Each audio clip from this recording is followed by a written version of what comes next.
नमस्कार दोस्तों।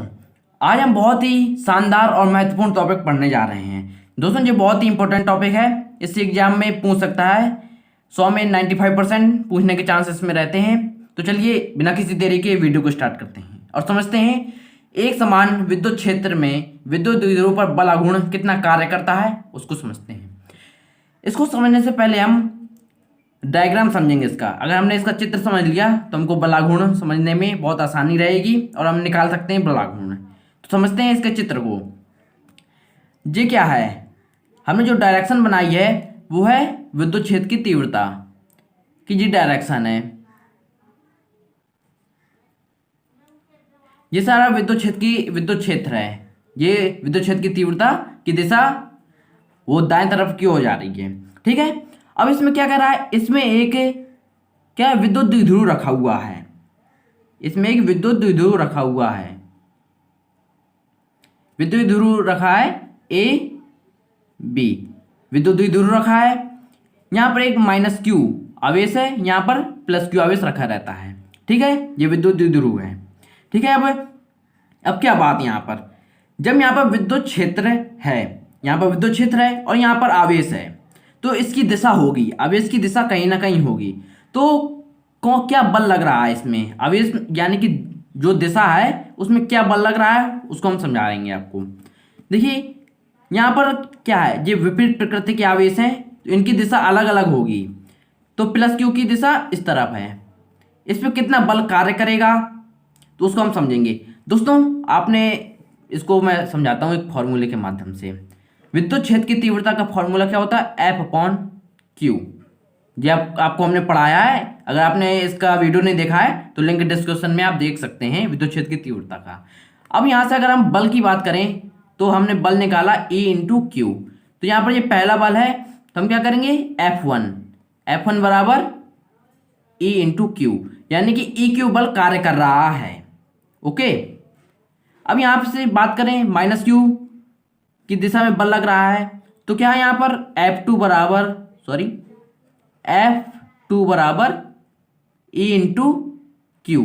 लेकिन यहाँ पर तो प्लस का है इसलिए आवेश हमने प्लस कर लिया, लेकिन यहाँ पर माइनस का आवेश है इसलिए हमने माइनस का आवेश लिया। तो F2 बराबर क्या हो गया, F2 बराबर -QE। ठीक है, ये QE है प्लस का और ये है माइनस का। तो दोस्तों आपको चित्र समझ में आ गया होगा। अब क्या है, -q से +q की दूरी कितनी है, 12 है। 12 हमने मान लिया। अब देखिए यहाँ पर जब विद्युत द्विध्रुव रखा हुआ है तो यहाँ पर एक कोण बन रहा है। कोण क्या है, थीटा। तो दोस्तों उम्मीद करता हूँ आपको ये चित्र समझ में आ रहा होगा। ठीक है, अब यहाँ से अगर हम मान लें, यहाँ पर एक त्रिभुज हमने मान लिया, ये आभास किया हमने। आभास अगर हम करते हैं, मानते हैं, तो हमने डैश के चिन्ह से उसको दर्शा देते हैं। तो ये क्या है, बिंदु C है। ठीक है दोस्तों अब बात आती है हम बोर्ड एग्जाम में किस तरीके से लिखें ताकि हमको पूरे मार्क्स मिले। तो मैं वही बता रहा हूँ, अगर आप इस तरीके से लिखते हैं तो आपको पूरे मार्क्स लाने से कोई नहीं रोक सकता है। तो चलिए समझते हैं दोस्तों, जो हमने चित्र में समझा था हम सिर्फ वही लिखेंगे। देखिए समझिए, हमने क्या माना था, एक द्विध्रुव माना था। माना एक AB विद्युत द्विध्रुव है जिसके आवेश -q तथा +q के मध्य दूरी 2L है। जो दोस्तों हमने आपको डायग्राम में समझाया है वही हमने इसमें लिखा है। माना AB एक विद्युत द्विध्रुव है जिसके आवेशों -q तथा +q के मध्य दूरी 2L है। विद्युत द्विध्रुव को एक समान विद्युत क्षेत्र E से E में इस प्रकार रखा गया है कि इसका अक्ष विद्युत क्षेत्र के साथ थीटा कोण बनाए। देखिए दोस्तों यहाँ पर थीटा कोण बना रहा है। जब दोस्तों थीटा कोण यहाँ बना रहा है तो थीटा कोण यहाँ भी बनाएगा, क्योंकि हमने मान लिया ना यहाँ पर कि इसका अक्ष विद्युत क्षेत्र के साथ थीटा कोण बनाता है। अब देखिए विद्युत क्षेत्र E के कारण +q आवेश पर एक बल QE, एक बल F1 कार्य करता है ना, F1 QE क्षेत्र की दिशा में, तथा -q आवेश पर उतना ही बल, यानी कि जितना बल +q में लग रहा है उतना ही बल इसमें भी लग रहा है। तो -q आवेश पर उतना ही बल F2 बराबर -QE क्षेत्र की विपरीत दिशा में कार्य करता है। इनकी क्रिया रेखा भिन्न होने के कारण ये बल युग्म का निर्माण करते हैं।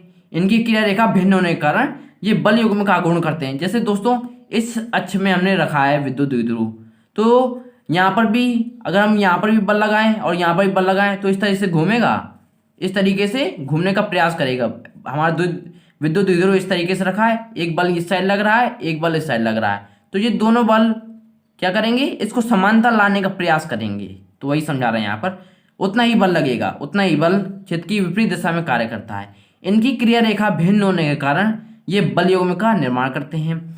यह बल युग्म विद्युत द्विध्रुव को घुमाकर क्षेत्र के समांतर लाने का प्रयास करता है। इसे प्रत्यानन बल युग्म का आघूर्ण कहते हैं। इसे प्रत्यानन बल युग्म कहते हैं। इसको हम बल युग्म का आघूर्ण भी कहते हैं, बल युग्म का आघूर्ण कहते हैं। हमको यही निकालना है, बल युग्म का आघूर्ण। दोस्तों निकालते हैं अब। जैसा कि दोस्तों आपको जो डायग्राम दिख रहा है, यहाँ पर थीटा कोण है, यहाँ पर भी थीटा कोण है, यहाँ पर एक बल लग रहा है, यहाँ पर दूसरा बल लग रहा है, और ये विद्युत द्विध्रुव इस तरीके से रखा है, इसको समांतर लाने का प्रयास कर रहा है। देखिए प्रत्यानन बल युग्म का आघूर्ण क्या होगा। प्रत्यानन बल युग्म के आघूर्ण को हम टाउ से व्यक्त करते हैं, टाउ से प्रत्यानन बल युग्म का आघूर्ण क्या होगा, एक बल गुणे दोनों बलों के बीच लंबवत दूरी, दोनों बलों के बीच लंबवत दूरी, ये लंबवत दूरी है, यहाँ पर 90 डिग्री होगा, ठीक है। एक बल गुणे दोनों बलों के बीच लंबवत दूरी, तो हमने एक बल, यहाँ पर एक बल क्या है, पहला बल, एक बल का मतलब पहला बल, F1 क्या है, E इंटू क्यू, तो ए क्यू गुणे दोनों बलों के बीच लंबवत दूरी क्या है, BC। इसको हमने समीकरण 1 मान लिया। अब देखिए समकोण त्रिभुज, त्रिभुज ABC में, त्रिभुज ABC में जो 90 डिग्री है ना, इसलिए ये समकोण त्रिभुज है। साइन थीटा बराबर क्या हो गया, अब देखिए यहाँ पर हम साइन थीटा लेंगे तो हमें लंब और कर्ण पता चल जाएगा। माइनस क्यू और प्लस क्यू की दूरी कितनी थी, 12 थी, ये आपको हमने बताया था अभी। तो साइन थीटा बराबर लंब कितना है, BC बटे कर्ण कितना है, AB, ठीक है। अब देखिए साइन थीटा बराबर BC बटे AB की दूरी कितनी है, 12 है, तो यहां से हम BC का मान निकाल सकते हैं। तो BC बराबर 12 साइन थीटा हो गया। BC का मान समीकरण 1 में रखने पर, हमने जो समीकरण 1 माना था BC, यहां से हम रख सकते हैं। तो प्रत्यानन बल युग्म आघूर्ण को हम टाउ से व्यक्त करते हैं, तो क्या हो गया, टाउ बराबर E इंटू क्यू गुणे 12 साइन थीटा, BC का मान हमने रख दिया।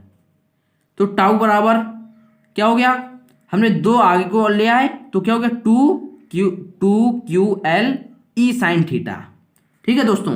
अब क्या, आप जैसा कि जानते हैं विद्युत यानी कि द्विध्रुव आघूर्ण बराबर P बराबर 2QL होता है। दोस्तों विद्युत द्विध्रुव आघूर्ण की डेफिनेशन मैं आपको लिखवा चुका हूँ।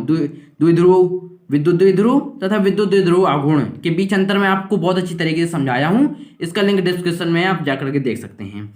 देखिए तो टाउ बराबर क्या हो गया, हम P बराबर 2QL जानते हैं, तो क्या हो गया, P into E sine theta.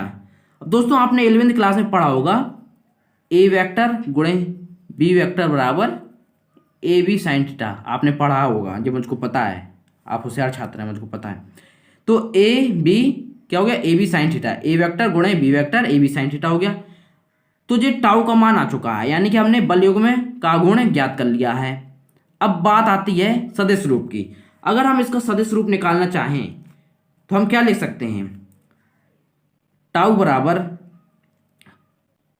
जैसे हमने टाउ बराबर लिखा, अब क्या है दोस्तों, A की जगह क्या है, P वेक्टर है, और B की जगह क्या है, E वेक्टर है, तभी तो PE साइन थीटा आया। तो दोस्तों PE साइन थीटा की जगह हम P वेक्टर गुणे E वेक्टर लिख सकते हैं दोस्तों। तो दोस्तों उम्मीद करता हूँ आपको ये समझ में आया होगा। और इसका मात्रक की बात कर लें तो द्विध्रुव आघूर्ण का मात्रक न्यूटन मीटर होता है, न्यूटन मीटर होता है। तो दोस्तों उम्मीद करता हूँ आपको ये वीडियो पसंद आया होगा। अगर वीडियो पसंद आया हो तो जरूर से जरूर वीडियो को लाइक कीजिएगा। अगर आप हमारे चैनल पर नए हैं तो चैनल को सब्सक्राइब कीजिएगा और बेल आइकन का भी प्रेस कीजिएगा, ताकि मैं अगली कोई वीडियो डालूं तो आपके मोबाइल में सबसे पहले पहुंचे। तो दोस्तों अब मिलते हैं अगली वीडियो में।